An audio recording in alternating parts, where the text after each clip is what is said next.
All right, so good morning or good afternoon, everyone, depending on where you're joining us from, everyone. My name is Jesse, and I am with Exploring by the Seat of Your Pants. We are all about bringing conservation, adventure, and science into classrooms around the world, and we are particularly excited because today, in fact, this exact hangout is the last session of our Oceans Week Spectacular leading up to tomorrow's World Oceans Day. By week's end, it's been 25 amazing sessions with marine scientists, educators, facilities from around the globe. So thank you guys so much for taking part in our longest running festival, and we appreciate you being here so much. Right now, we've got two classes joining us from across North America. We're hoping for two more to join soon. And they have delightfully the most ocean-themed names of any cities that we work with. So first, we've got Miss Weavers, grade 6s from Ocean City in New Jersey. Hi, guys. Hi. And we've got Miss Russell's grade 8s in Salmon Arm in BC. Okay, we've got like equal enthusiasm from the Canadians and the Americans. I appreciate that. All right. The reason you guys are all here is for our speakers. We are joined live by Sarah Seabrook. She is an avid ocean explorer, a PhD candidate who tries to blend together scientists to understand the most unique and amazing ecosystems in the world, methane seeps on the bottom of the ocean. Her work has taken her under the sea ice in Antarctica on month-long expeditions in the Arctic and Pacific Oceans, and as the guider of robot vehicles to the bottom of the sea. She's got the coolest job in the world. We appreciate you so much for being here today, Sarah, and thanks so much, and take it away. Great, thank you so much, and I'm really excited to be here, and I'm particularly excited for the questions you will all have after, so keep track of those, and I look forward to answering them. I wanted to start off today just talking a bit about how I got where I am. I came from a small town in Florida, and as a young girl, it was totally this fantasy world to me when I would look at ocean scientists or explorers. And I just want to talk with all of you about how I got here so that if it's something that you're really curious about or inspired by, that you'll know that, you know, any one of you could become the next ocean explorer or scientist of the day. So to kind of begin with, I grew up in a small town in Florida, like I said, and I grew up right on the ocean. And so it was a really close connection to me. I would spend my days swimming on the sea, and I would see these really amazing, crazy things. I'd always look out over the ocean and wonder what else was out there. And I would read a lot of books about it. But as a young girl, a lot of times I would see that there weren't as many women as I would expect in some of these stories that I would read about ocean explorers. And I started wondering, well, could I really ever do this? But the more that I dug into it, the more that I found these amazing women. Amazing things. Oh, I think we have another classroom that just joined. Is that right? Yep. But keep going.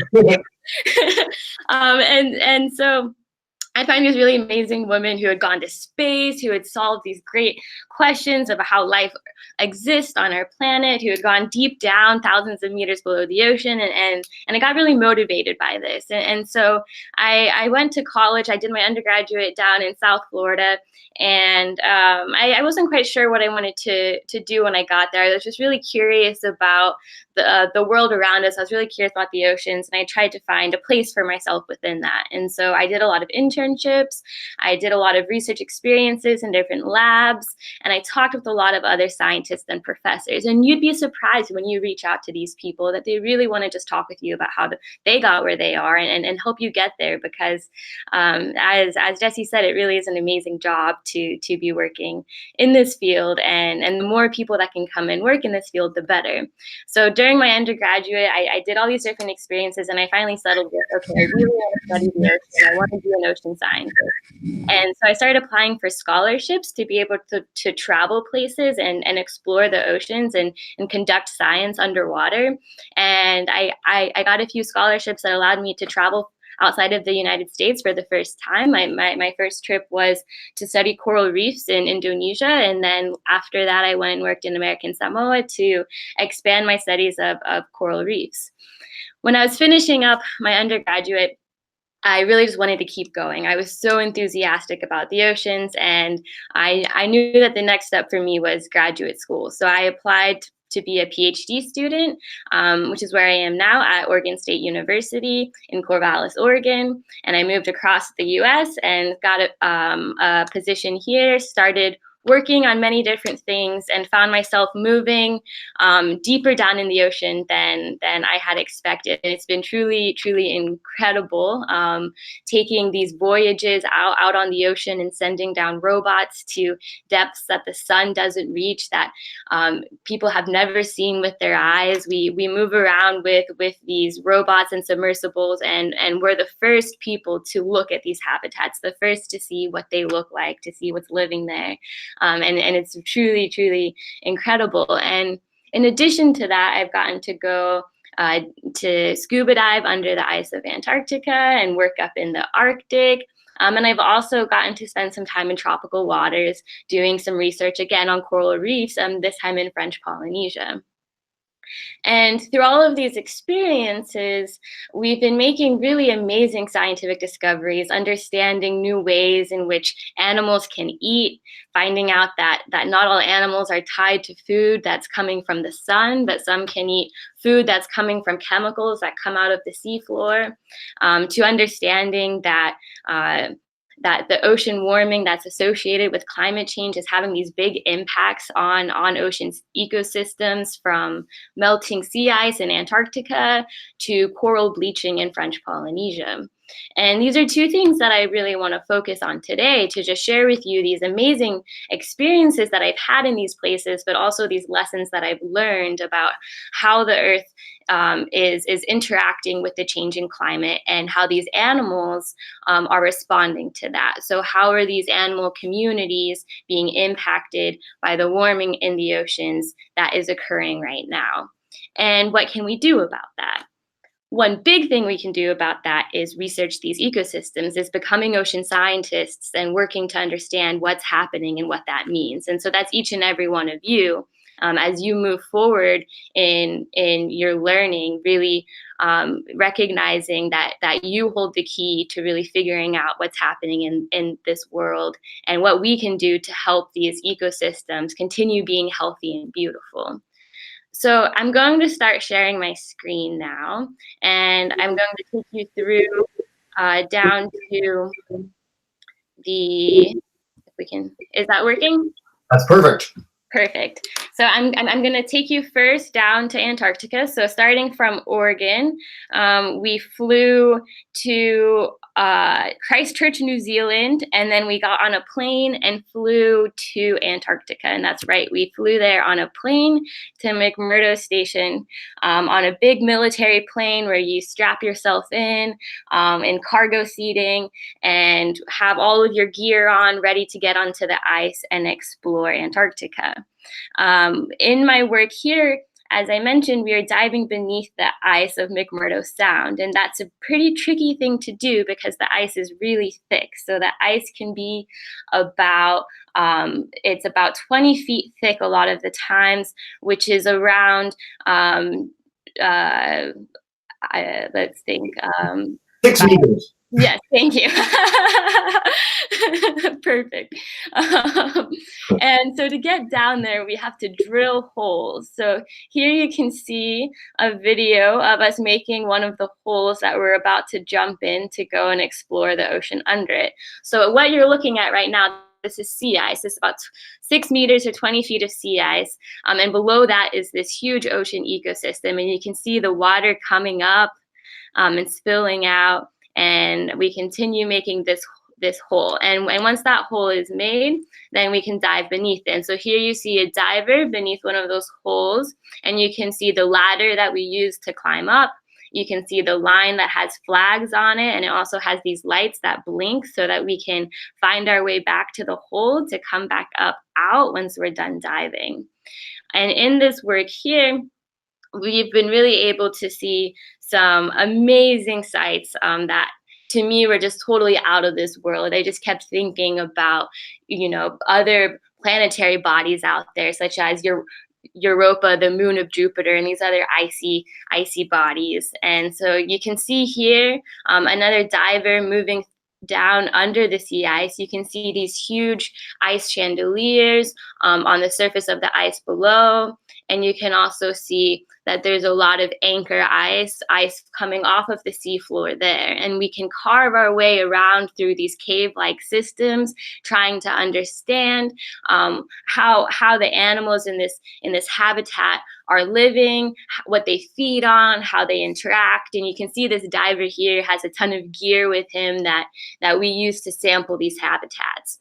Another really cool thing that we saw was these brinicles, and these are icicles that form underneath the sea ice from little tiny molecules of water freezing one at a time, and it makes this chain reaction that works its way down to the bottom of the seafloor. And you can see these things all over the ocean down there underneath this sea ice.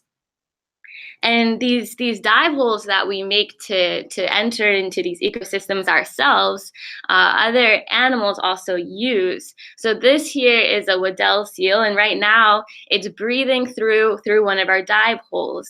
These seals, they normally chew their way through the ice to get up to be able to breathe air, because despite getting all their food from in the ocean and spending most of their time in the ocean, they still breathe air.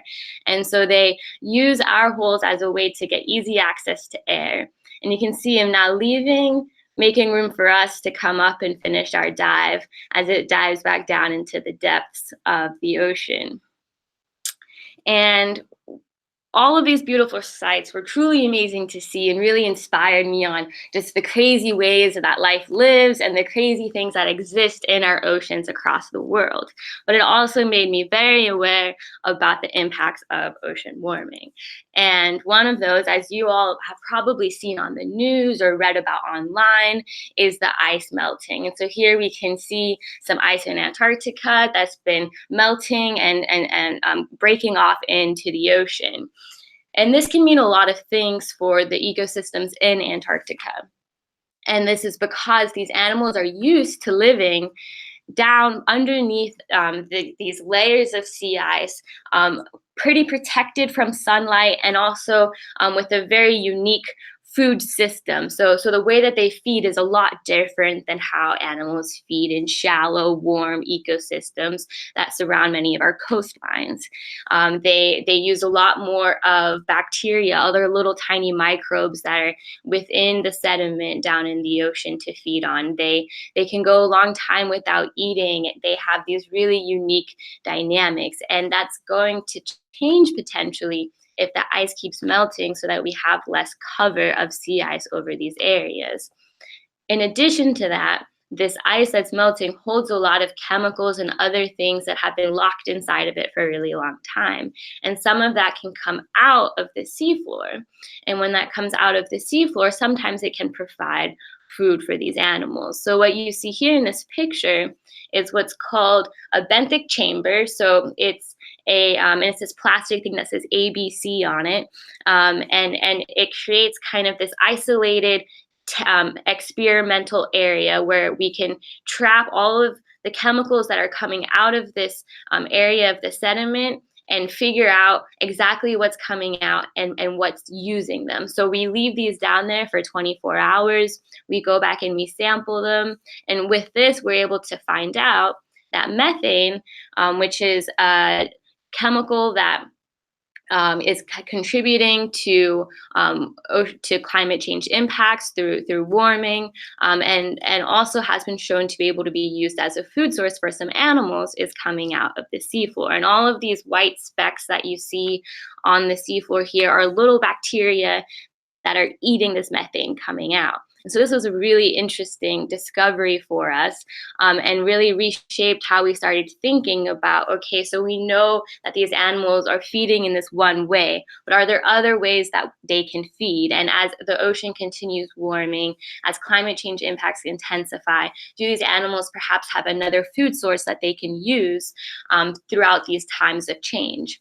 And in this particular area, it looked like they might have that with this new source of food from methane coming out of the seafloor here that they might be able to feed on. So that was a really hopeful discovery, in that as things keep changing, there's hope for these animals to find food in other areas. it also really solidified to us the need to continue researching in these areas and understanding how, as things continue changing, how these animal communities will respond, such as these sea stars that you see covering the surface here. I'm now going to take you a bit shallower and a bit warmer, and we're going to move to French Polynesia, which is out here in the middle of the Pacific Ocean. And this area is a beautiful island with these great coral reefs that surround it. And here you can see the island of Moorea peeking out of the water, and you can see the corals beneath it. And the way that these corals formed here is that first the volcano came up out of the ocean, and then you had these coral reefs that started building up on the surface of the volcano that was still below the water. And that's what we have here today. And we have many different areas going offshore of these vibrant coral reef ecosystems. And in these areas, we've seen some truly amazing animals interacting and living in these coral reefs, such as this shark that you'll see here. This is a lemon shark that's moving around. There's some divers that are part of the team we work with down there, maybe swimming away from it a little bit, but he's a friendly shark. He's just moving around, looking at different things to explore around the reefs. And we've also seen some of these little sharks. These are reef sharks, black-tipped reef sharks, moving along in the shallows of the more shallow area of the reef ecosystem. We've seen these moray eels, which you can see here. This guy's peeking out of the coral. He uses this as a place to hide from other predators, and then comes out to defend his home when you swim by.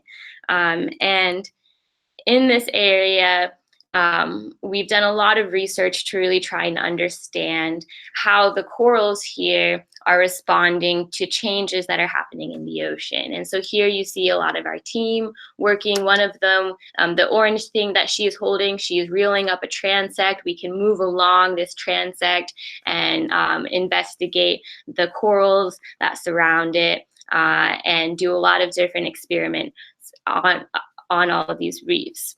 We take a lot of samples back with us to the lab to look at the microbes that are living in the corals, to look at how they change in different conditions. If the water is warmer, if there's pollution, how are they responding? And in this work, we've been able to actually observe a really sad event, which was a massive bleaching event that's still going on right now around the islands of Moorea. And coral bleaching is when a coral loses all of this algae that lives within its tissue and it becomes white. So you can see in this picture here, the coral is once brown and then it becomes totally white. And that's because each coral itself is made up of all these little coral polyps. And within those little coral polyps are these symbiotic algae that live within them. And these symbiotic algae use energy that they get from the sun to produce food that they give to the corals. And that's how many of these corals feed. And when the water gets warmer, these algae get stressed. And when they get stressed, they leave the coral polyps and they leave the coral communities. And that results in that dark color that you see in the coral reefs becoming white, because they no longer have these algae living within their tissues. And so we saw that in Moorea with this reef that once looked like this. So this is a healthy reef. You can see the dark color on all of the coral colonies around. You can see just so much life living everywhere, fish swimming around, this really truly beautiful ecosystem. And this is a large amount of cover of coral for an area too. It's a truly tremendous example of a healthy reef. And over time, as we kept working here, we saw a big shift. When we went back earlier this year, this is what we saw. We saw that all those coral communities had become totally white, and that there was a massive bleaching event going on in the waters. You can see the water color itself, it's not so clear anymore, it's kind of murky, and that's all of these stressed corals just releasing everything within their tissues. Over time, this continued, and you can see in this video a little bit later on when the corals are still very white, and it's just fields and fields of of bleached corals. And there's still hope for these communities here. And we're studying them right now, trying to see if they'll recover, because although this is a huge disturbance event and these corals get really stressed, they lose their symbiotic algae that give them food, they still have a chance to recover if the ocean cools down. And the temperatures have come down a little bit, still a little bit stressful for them, but we're hoping that over time we'll see it rebound to what it once was. And I'm going to come back to you now. Let me see. Hi. And I just want to kind of go over those few things that we saw, and then I'm going to open it up to questions. And it can be really sad when you look at these big changes that are occurring in the oceans around the world.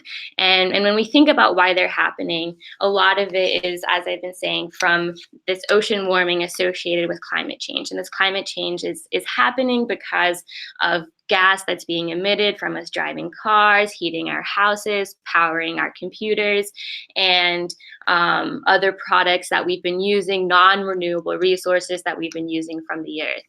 And it's at a point right now, we're kind of at a tipping point where we as a society can really make a big change right here and right now, moving forward, to help protect the oceans around the world and to help make sure that things don't get worse.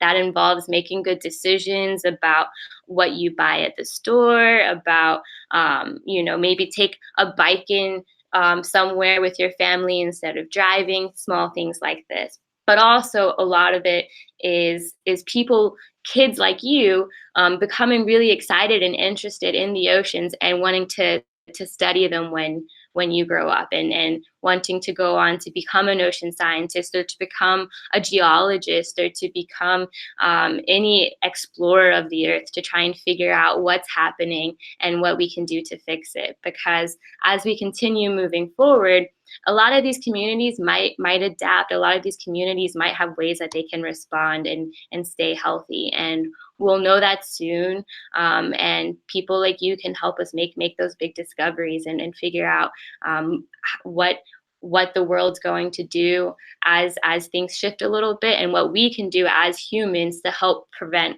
things getting worse and help keep these really cool, amazing ecosystems that we can explore healthy. So I'll turn it over to all of you for questions, and I look forward to them. Thank you. Outstanding, Sarah. Thank you so much. What an amazing presentation. And so, yeah, let's dive in. We've got a few groups watching on YouTube Live as well. If you guys want to type in questions, I'll pass them along happily. But we'll start with Ms. Weaver's class. If you guys want to kick us off, come on up. Nice and loud, Leslie. Have you ever been in danger or scared while diving? I haven't been in danger, but you do sometimes get a little scared, for sure. It can be scary going down there with this regulator in your mouth, breathing air, looking around, seeing these fish that are totally at home and comfortable, and knowing that, we're exploring into this. But we go through so much training, and when you become a diver, you take so many classes with trained professionals to learn what to do if anything goes wrong, how to handle it, how to respond, how to manage your air so that you can continue moving along. And you practice really safe procedures. So when we're under the ice, for example, we always know exactly where the hole is that we're going to go back to. And we have a buddy with us. So if anything happens with the air that we're breathing, we can share air with our buddy and make our way back to the surface. So it's really just a truly amazing experience, diving and being down under the water. And although it can get scary sometimes, like anything that we do, it's really mostly just exciting. And with all the training that we do, it's a very safe and fun experience. Awesome. Thank you so much for that great answer. And I want to note for our classes, every single one of the classes today, I believe you guys are all over 10 years old. So at 10 years old, you can go get a scuba license. So you guys can literally start on this path right now. It's super cool. Don't leave the hangout, but in 10 minutes when we're done, you can go immediately. Ms. Russell's class, if you guys have a question, come on up. Yeah, we do. Come on up. How cold is the water when you're diving? So it depends on where I'm diving. In Antarctica, the water is 28 degrees Fahrenheit or -2 degrees Celsius. So it is below freezing. And we have to wear a lot of gear to be able to dive in those conditions. It's almost like putting on an astronaut suit. We put on this sleeping bag with legs and arms, and we zip it up. We have 3 more layers on top of that. We put a dry suit on over that keeps all the water out. We have gloves that are special dry gloves so no water gets to our hands. We wear hoods over our head, 3 hoods on top of each other to keep us as warm as possible. But despite all that, it's still crazy cold down there. But it's hard to so much worry about being cold when you're looking around, seeing all this amazing ice around you and all these amazing animals swimming around that you're getting to see, and knowing that you're one of the only people in that whole area of the ocean at that moment in time, which is a really incredible experience. But it's really, really cold for sure. And then the tropical diving, it's super warm. Transitioning from Antarctica diving to tropical diving was kind of strange. You just put on one wetsuit and jump in. We were like, this is so easy. It's so warm and comfortable here. Although it's super cold in Antarctica, it's really, truly tremendous. Outstanding. It's worth noting too, for some of the classes who might not know, there's probably in human history, there's probably been in the low thousands, if that, of people that have dove in Antarctica. So it's a really rare and unique experience. So I'm so glad we got a chance to hear a little bit about it today and see that awesome seal video too. Yeah. All right, Miss Stevenson's class joined us. From Yellow Virginia. Come on up. Hey. Hey. Hello. Hi. When you've been diving in the ecosystem, what was the most disastrous thing that you've seen happen? The most disastrous thing. Yeah. Well, that would definitely be the coral bleaching, I would say. All of those corals losing the algae that give them food. It was really sad. The first dive that we had down there, we flipped over the boat and went into the water. We started going down to the reef, and we're looking around, and everything just looked totally different. We had dove in this area almost 100 times before. We knew it like the back of our hands, but everything looked completely different. And just seeing that they weren't so healthy anymore and trying to figure out what was going on was a really sad experience. But it was also something to have us learn from and be motivated by. And that'd be the most disastrous thing, I would say. Dark question, but good answer. All right, we're whipping through these questions, guys. So what I want to do is I'm going to go through each class one by one again, but we're going to do 2 questions per class just to make it as seamless as possible. So Miss Weaver's class, we're going to start with you guys. 2 questions. You can come up with 1 and then come back with 1 in a minute, or you can do 2 together, whatever works best. Sounds good. Go ahead, Erin. What is your favorite place to go diving? My favorite place to go diving. Well, it can depend. We do a lot of training off of Oregon here, and a lot of times it's not the prettiest diving, but every now and again you get these perfect days where you drop down in the water and you see kind of clear water and all of these animals covering these rocky reef ecosystems that exist here. As you go off the Oregon coast, you have these big rocks and all of these animals live on them. And there was one time when we were diving down there that we were with this researcher who studies crabs, and he's really interested in how crabs move around and what they do. And we're dropping down and we're looking at this sea floor, and we're seeing it kind of move, and we're like, what's happening here? Why is this happening? And as we get closer, we see that it's just covered in all these baby crabs.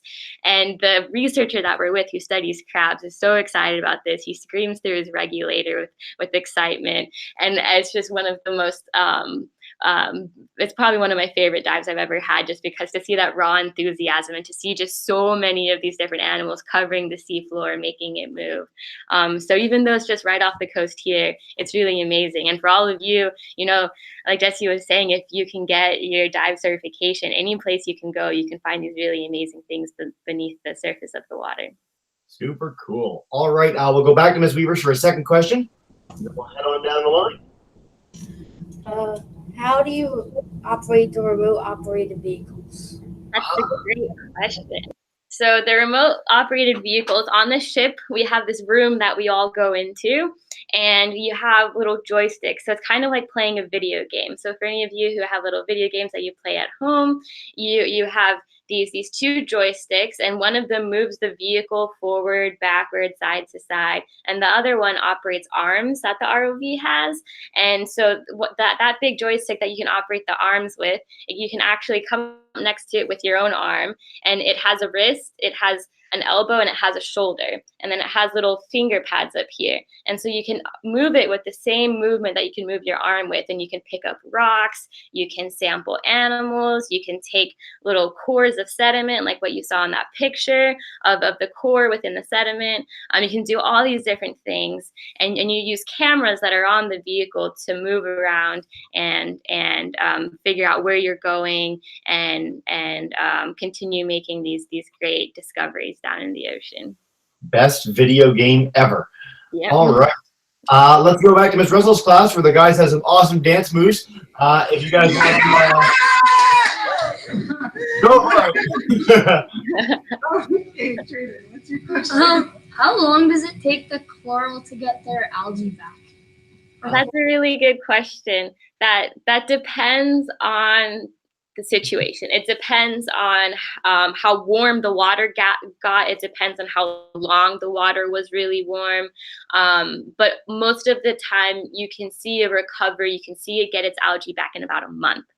And it starts slowly, and then over time, you see the color return. And in a few corals we are starting to see a few of them get their algae back. So it's really hopeful.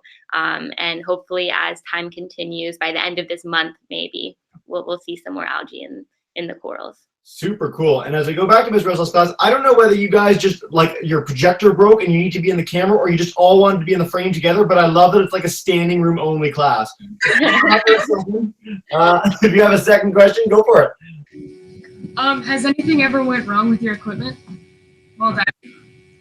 Yeah, that's a good question. So the biggest thing that can really happen with equipment when you're diving is that what's giving you air stops working. And in Antarctica, that can happen because your breath has fresh water in it, little microscopic fresh water molecules. And so when you're breathing, that can accumulate within the regulator that you're breathing from. And since the water is below freezing, the only reason it isn't frozen is because it's salt water, and the salt helps it not freeze. And so when you're breathing fresh water out, that can accumulate in the regulator and freeze. And when that happens, it freezes open and air just comes gushing out, which is a good thing because it's a lot of air. So that's good, but you don't want to run out of air. So when that happens, we have a special tank design there where our tank, what we connect to breathe out of, only connects to one side of the tank, and on the other side is just our dry suit and then a spare emergency air regulator. And so what we do is we turn off this side of our tank to stop it from free flowing, and then we take our emergency air regulator and replace it, and then we can go back to breathing just fine. So that is probably the biggest gear failure that you can have down there. But when it happens, you solve it and you keep on diving and everything is okay. Very cool. Before we go to our third class and actually a group online too has passed along questions, I want to note for free flowing regulators, one of the things they teach you in training is that you can sit out of the side of it, and it's not actually something you can describe to people at all. So that's why I urge you to get your scuba license. You sip air. Just like you sip a drink, you sip air. It's the wildest thing ever. Again, get that license. It's super cool. All right, the question for the group online is, what special challenges do we face in protecting life in the oceans, if any? That's a really good question. So there's a lot of special challenges that we can have. One is what I've been talking about this whole time, the ocean warming. That's a big challenge. Another one is pollution. There's a lot of plastic that's making its way into the ocean. So for example, one time that we were diving down at 2,000 meters depth, deep within the ocean, far away from any sunlight, far away from any humans. We're moving along and we discovered this really cool methane seep. So there's all these bubbles coming out of methane, all these animals living around it, and there's a plastic cup there. deep down, far below everything. And this happens all over the ocean. You know, everything that we have in our lives, if you throw something on the ground, it can make its way into the ocean. If you don't put it in a recycling bin or in a trash bin, it can make its way into the ocean. And those plastic pollution, it can break down into these little microscopic particles, and it can be eaten by all these different types of animals. And we're seeing that around the ocean. So that's a really big challenge. And that's one that we can really work on solving every single day, just by throwing away your trash in a trash bin, by putting it in the recycling, by making sure that if you see something on the street, pick it up and dispose of it properly. Those are like immediate things that we can do to help the ocean. Super cool. All right, we're going to take 2 last questions from Miss Stevenson's class. So you guys want to come on up?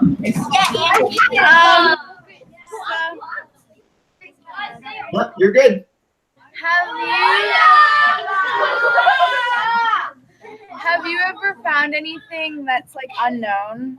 Yeah, every time we go down there in the deep ocean, we find animals that we've never heard of before. So just this past January and February, I was on a ship off of New Zealand diving with robots on these new habitats. We found a type of barnacle. I'm not sure if any of you have seen barnacles before, but this small little animal that lives on rocks that had never been found before. We found shrimp, a new species of shrimp we think that no one ever knew about before. On other remotely operated vehicle dives with robots that I've been on, we've found these weird sponges. We found once what's called a purple orb just living on the seawall. There's so much down there that we have no idea about. There's, I think, 98% of the seafloor that people haven't seen yet. So that's just so much discovery that's waiting to happen, that maybe one day you would be out there and find your own species. Marvelous. I'm so glad when we get questions about what's new at the bottom of the ocean when we have deep sea researchers, because it's like everything is new. Everything is new every time. Before we go back to Miss Stevenson's for our last question, I really want to take a second and note that so Miss Weaver, Miss Russell, Miss Stevenson's class, you guys are awesome. Like, we could not have 3 more enthusiastic classes for our final session. Like, I've done 12 of these this week. This is the best day. So way to go to all you guys for being such great classes and with such great questions. Miss Stevenson's class, on that note, come on up and end us off. Have you ever had to deal with saving a turtle from plastic? Turtles are the best. Turtles are the best, and I've seen a lot of them in my work, and we do actually, when we're going along doing this research, I haven't ever had to save a turtle, but we have saved some fish, and we have saved a crab once. We found these crabs and these fish. Either one of them was near a plastic can, one of them had a plastic bag near it, and we took away the trash and helped to make sure that it didn't get stuck in it. Awesome. And if you guys are keen on saving turtles, we do 40 sessions a year with the Turtle Hospital in Florida, so do check them out too. But as we wrap up, Sarah, is there a last thing that we can guide classes to learn more about your work, about ocean research in general, anywhere we want to point them?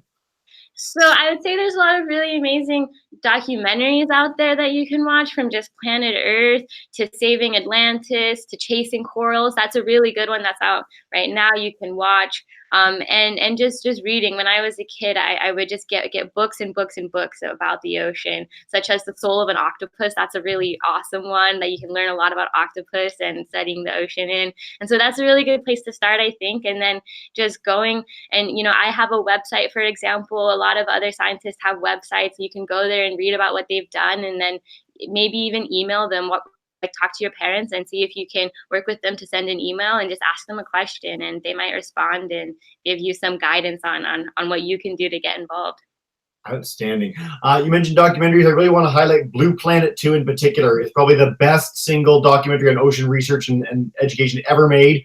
Came out a few years ago. Check out Blue Planet 2. It's amazing. It'll blow your mind. All right, at the end of every hangout, we do, boys and girls, and with this group, I'm particularly excited. We're going to demute everyone's microphone, so you guys could all join me in saying a huge thank you to Sarah. Everyone is now demuted. Go for it. Thank you.